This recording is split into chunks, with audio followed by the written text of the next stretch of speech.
नमस्कार, बहुत स्वागत है आपका TV9 भारतवर्ष पर। मैं हूं आपके साथ विपिन चौबे और मेरे साथ इस बुलेटिन में मेरी सहयोगी निधि वासंदानी भी रहेंगे मौजूद। तो आइए, स्वागत है आपका वॉर जोन के लेटेस्ट अपडेट के साथ। रूस यूक्रेन बैटल जोन में बहुत कुछ बदल गया है। जी हां, बहुत कुछ बदल गया है। हालात एकदम से बदल गए हैं। जिस तरह से चीजें बदल रही हैं वह ज़ेलेंस्की के लिए तो कतई ठीक नहीं है। हालांकि नेटो भी कम दबाव में नहीं है, उसके पास भी ऐसा प्रेशर है जो लगातार तंग कर रहा है। रूस के तेवर तल्ख हो चले हैं। ब्रिटेन को अंजाम भुगतने की बड़ी चेतावनी पुतिन की ओर से दे दी गई है। कल यूक्रेन को मदद रोकने वाले अमेरिका के राष्ट्रपति अब ज़ेलेंस्की को दिलासा दे रहे हैं, लेकिन ये दिलासा कितना मजबूत है और कितना खोखला है ये हम आपको बताएंगे, इसका विश्लेषण भी करेंगे। इन हालात में यूक्रेन का अपने वजूद को बचाने के लिए आखिरी फैसला क्या हो सकता है, क्या करेगा यूक्रेन, हम इस पर भी बात करेंगे। तो पहली बड़ी खबर से शुरुआत करते हैं। शोकीज ज़ेपोरिज़िया के बाहरी इलाके में रूस का जबरदस्त अटैक। आगे बढ़ रही यूक्रेनी सेना पर रूस का हमला। रूस ने फैब 500 से यूक्रेनी ठिकानों पर हमले किए हैं। हमले में यूक्रेनी ठिकानों पर भारी तबाही मची है। हमले में कई यूक्रेनी जवानों के मारे जाने का दावा भी किया जा रहा है। तो नया टारगेट है ज़ेपोरिज़िया, जहां पर रूसी हमले में यूक्रेनी ठिकानों पर तबाही मची।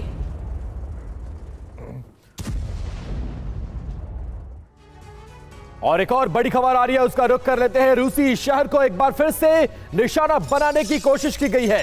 क्रास्नोडार रीजन में यूक्रेन ने ड्रोन अटैक किया है। रूसी एयर डिफेंस सिस्टम ने यूक्रेनी ड्रोन को मार गिराया, लेकिन तबाही बड़ी होने की आशंका भी जताई गई है।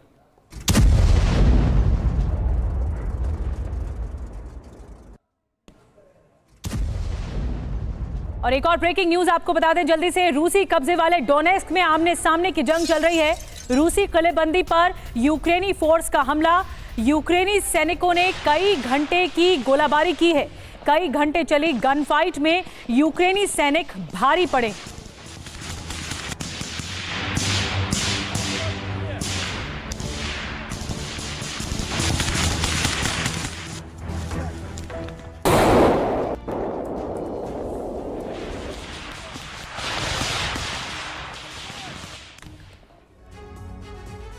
और इस बीच अगली बड़ी खबर यह है कि पुतिन के करीबी दिमित्री मेदवेदेव ने धमकी दी है। दिमित्री मेदवेदेव ने ब्रिटेन को धमकी दी और कहा ब्रिटेन दुनिया को तीसरे विश्व युद्ध की ओर लेकर जा रहा है। यूक्रेन में सेना भेजी तो ब्रिटेन पर सीधा हमला करेंगे। यूक्रेन में सेना को ट्रेनिंग दी तो अंजाम इसका विनाशक हो सकता है। तो अब देखिए, तीसरे विश्व युद्ध की धमकी और सीधे तौर पर दिमित्री मेदवेदेव, जो कि पुतिन के बेहद करीबी हैं, उन्होंने अंजाम भुगतने की धमकी दी है। सीधे तौर पर कहा है कि ब्रिटेन की जो धरती है उसका इस्तेमाल यूक्रेन की सेना को ट्रेन करने के लिए ना किया जाए, और अगर ब्रिटिश सेना आई तो अंजाम भुगतना होगा और इसका अंजाम भी विनाशक होगा। तो बिग बॉल के जरिए कुछ डिटेल्स आ रही है, सीधे आपको वो बताएंगे और ये बताएंगे कि ये युद्ध और भी अब विनाशक रूप कैसे लेता जा रहा है। रूस पहले भी ब्रिटेन को हमले की धमकी दे चुका है। पुतिन के करीबी दिमित्री मेदवेदेव का ताजा बयान सामने आया है, जो कि कीव दौरे से लौटे ब्रिटिश रक्षा मंत्री के बयान का जवाब माना जा रहा है। तो क्या है यह धमकी और क्या कुछ कहा गया है, बिग बॉल के जरिए आपको बताने की कोशिश करते हैं। रूस की ब्रिटेन को बड़ी धमकी। यूक्रेन को मदद पर रूस ने ब्रिटेन को बहुत बड़ी धमकी दी और अंजाम भुगतने की चेतावनी भी दी है। साथ में कहा कि यूक्रेन में सेना भेजी तो ब्रिटेन रूस के हमले से नहीं बच पाएगा।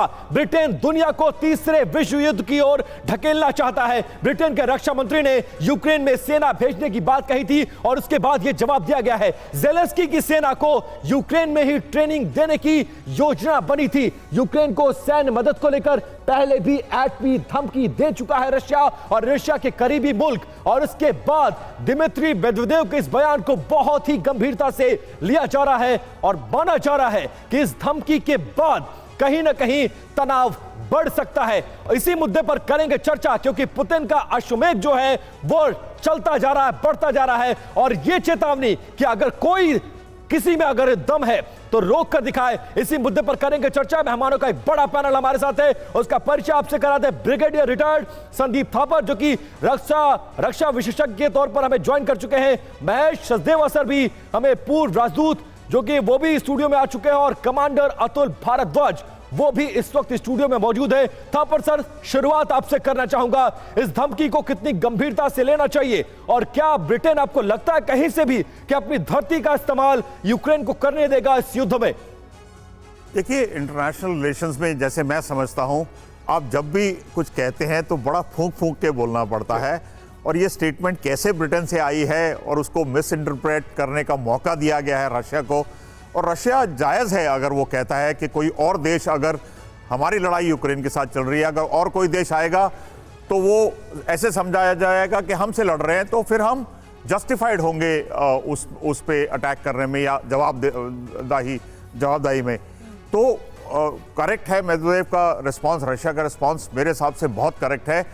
एक तरीके से धमकी है और इससे ब्रिटेन के ऊपर इफेक्ट पड़ेगा। आपने देख ही लिया है, सुनाक ने क्लैरिफाई कर दिया है कि हम नहीं जाएंगे, तो अच्छा है कि ये मिस इंटरप्रेट नहीं होने दिया, इस ज्यादा नुकसान नहीं हुआ। आप ये कह रहे हैं कि इसका असर पड़ेगा और इस धमकी का असर ब्रिटेन पर पड़ेगा, ये बहुत बड़ी बात है। एक बड़ी खबर है डॉक्टर अतुल, मैं आपके पास आऊंगी। बड़ी खबर ये कि रूस की धमकी के बाद ब्रिटेन बैकफुट पर आ गया है। ब्रिटेन के प्रधानमंत्री ऋषि सुनक का बड़ा बयान आया है, सेना को यूक्रेन भेजने की कोई योजना नहीं है, ये ऋषि सुनक ने कहा है। ब्रिटिश रक्षा मंत्री शॉप्स के बयान पर सुनक ने कहा कि ट्रेनिंग पर जंग के बाद फैसला लिया जाएगा।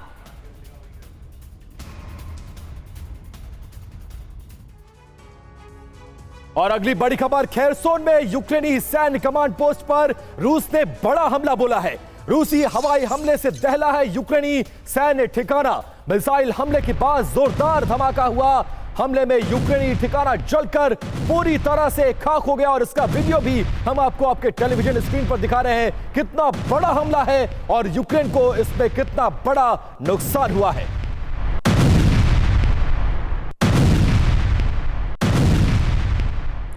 एक और बड़ी खबर जल्दी से बता दें, जो कि जयपुरिजिया से जुड़ी हुई है। जयपुरिजिया में यूक्रेन का जवाबी अटैक देखने को मिला। रूसी सैन्य पोस्ट को यूक्रेन ने भी निशाना बनाया है। यूक्रेन के हमले में रूस के कई पोस्ट तबाह हो गए। रूसी सैन्य ठिकानों पर एक के बाद एक कई धमाके हुए। और देखिए, जंग के बीच रूस और नाटो के टकराव की आशंका बढ़ गई है। लिथुआनिया से रूसी सैन्य गतिविधि की निगरानी की जा रही है।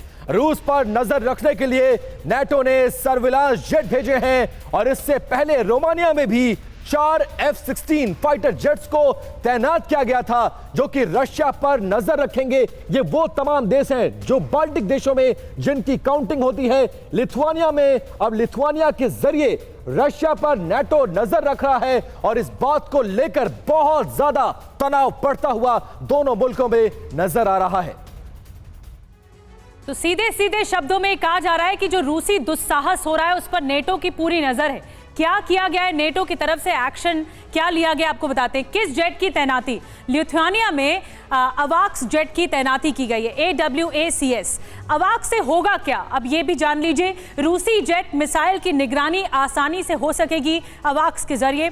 इसके अलावा नेटो रूस की घेरेबंदी में जुटा हुआ है ताकि चारों खाने चित हो सकें और रूस को घेरा जा सके। नेटो की घेरेबंदी से रूस का आक्रामक रुख देखने को मिलेगा और रूस और ज्यादा अग्रेसिव होगा।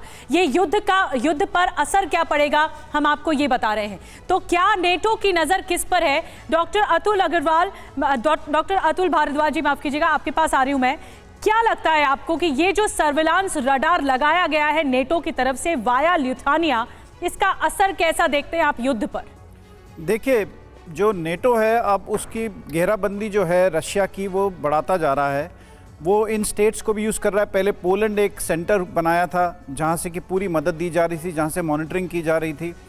अब लाटविया और इनको पहले से ही इस्तेमाल किया जा रहा है इन देशों को। अब और यहाँ पर जब इक्विपमेंट लगाया जा रहा है तो सर्वेलेंस जो है वो इंक्रीज़ हो जाएगी, जो एयर डिफेंस है वो मजबूत हो जाएगी अब यूक्रेन की।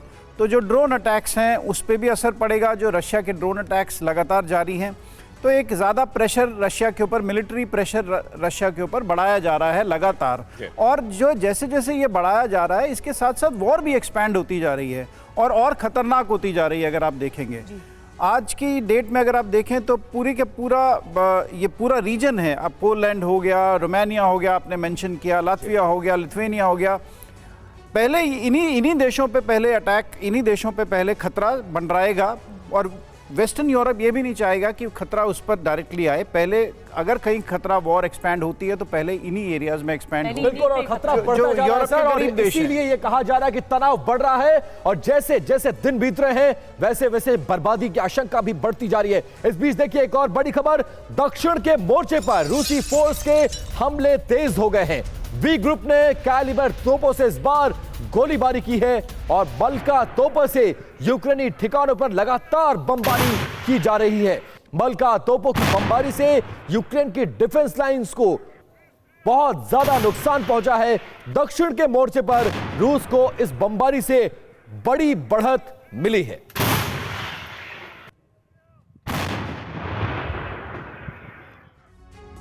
और एक और ब्रेकिंग न्यूज आपको बता दें, Tu-95 बॉम्बर्स पर रूस की नई रणनीति सामने आई है। Tu-95 बॉम्बर्स को नए रंगों से पेंट किया गया है।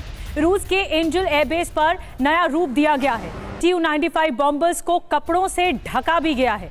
अब ये एक नई स्ट्रैटेजी, नई रणनीति हो सकती है।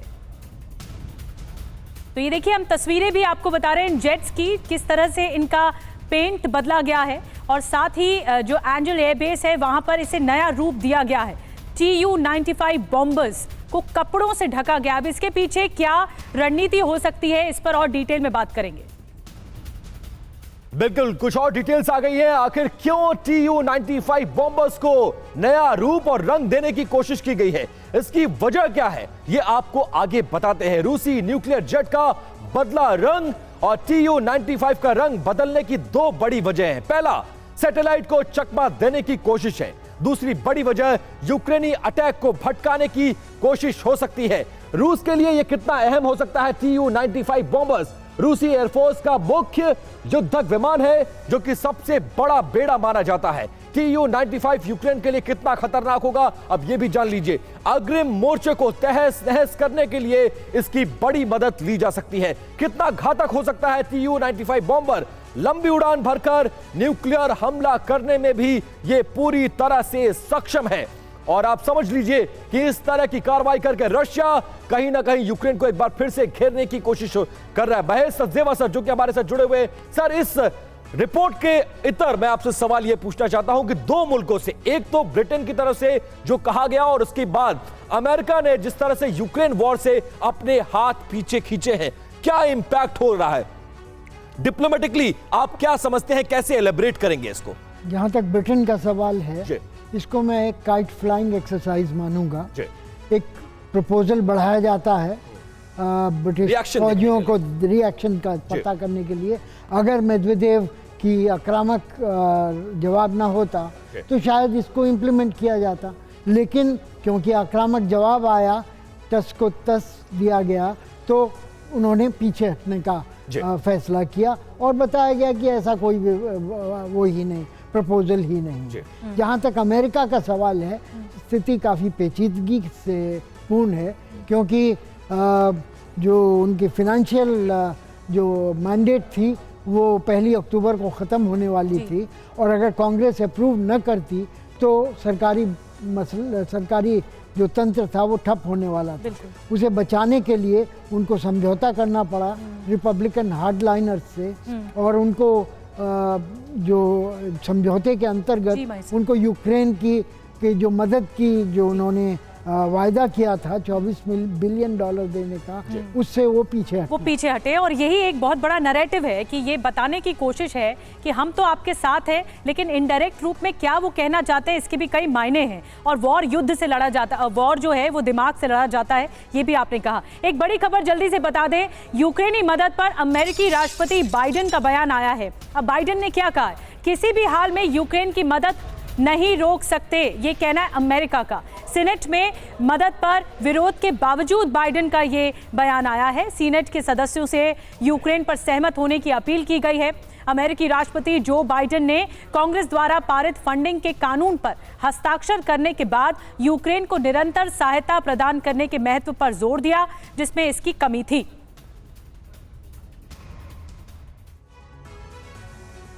और देखिए, यूक्रेन को सैन्य मदद को लेकर अमेरिका में अब विरोध की आवाज उठने लगी है। राष्ट्रपति बाइडेन की पार्टी ने भी यूक्रेन को लेकर जो मदद को लेकर है उसमें मतभेद उभर कर बाइडेन की पार्टी में सामने आ गए हैं। हालांकि बाइडेन के ताजा बयान से यूक्रेन का संकट तो टल सकता है, लेकिन इसके इंपैक्ट बड़े हो सकते हैं। ज़ेलेंस्की के साथ बाइडेन खड़े हैं और अपने बयान से यूक्रेन को मदद का भरोसा देते हुए नजर आ रहा है। क्या कुछ कहा है?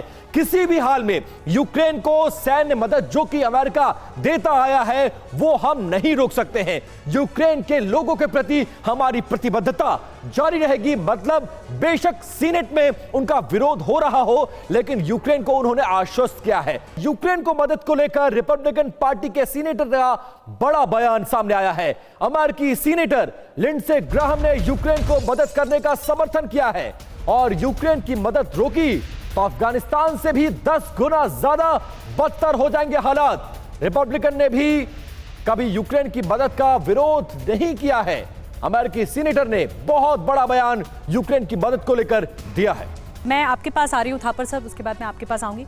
ये जो भूमिका बांधने की कोशिश कर रहे हैं बाइडेन की सीनेट में समर्थन हासिल हो ताकि ये जो निरंतर मदद है यूक्रेन को वो जारी रहनी चाहिए, इसे कैसा कदम मानते हैं आप युद्ध के लिहाज से? देखिए, यूक्रेन की मदद यानी कि रशिया को नीचे दबाने का एक तरीका जिसमें कि अमेरिका डायरेक्टली इन्वॉल्व नहीं है, इससे बेटर उनको मिल नहीं सकता वर्ल्ड वॉर 3 स्टार्ट किए के अलावा। तो अमेरिका हर कोशिश करेगा और हर अमेरिकन पॉलिटिशियन ये कोशिश करेगा कि रशिया को दबाया जाए और यूक्रेन को तब तक मदद की जाए जब तक कि और लड़ाई जारी रखे तब तक जब तक रशिया अपने हथियार ना डाल दे या वीकर ना हो जाए। लेकिन ये भी देखना है कि कितने डीप पॉकेट्स हैं अमेरिका के, कितनी देर तक मदद कर सकते हैं, कितने बिलियंस वो खर्च कर सकते हैं, क्योंकि और भी जगह अमेरिका की कमिटमेंट है, मिडल ईस्ट में भी है, हर जगह ताइवान में भी है, जापान, हर जगह में उनकी लॉन्ग रेंज कमिटमेंट है। मिसाइल को लेकर तो अभी भी अमेरिका पीछे ही है। देखिए, हथियार के देने के मामले में उन्होंने वही हथियार दिए हैं जो रशिया के डीप में स्ट्राइक ना कर सके, सिर्फ बॉर्डर एरिया में स्ट्राइक कर सके, ताकि लिमिटेड हथियार दे रहे हैं। मैं एक बड़ी खबर जल्दी से ले लूं, उसके बाद फिर आगे बढ़ेंगे। बाखमुत के वॉर फ्रंट पर Su-35S फाइटर देखने को मिला है। यूक्रेनी ठिकानों पर Su-35S ने तबाही मचाई है। कई यूक्रेनी ठिकानों को बर्बाद किया गया है। रूसी रक्षा मंत्रालय ने यह वीडियो खुद जारी किया।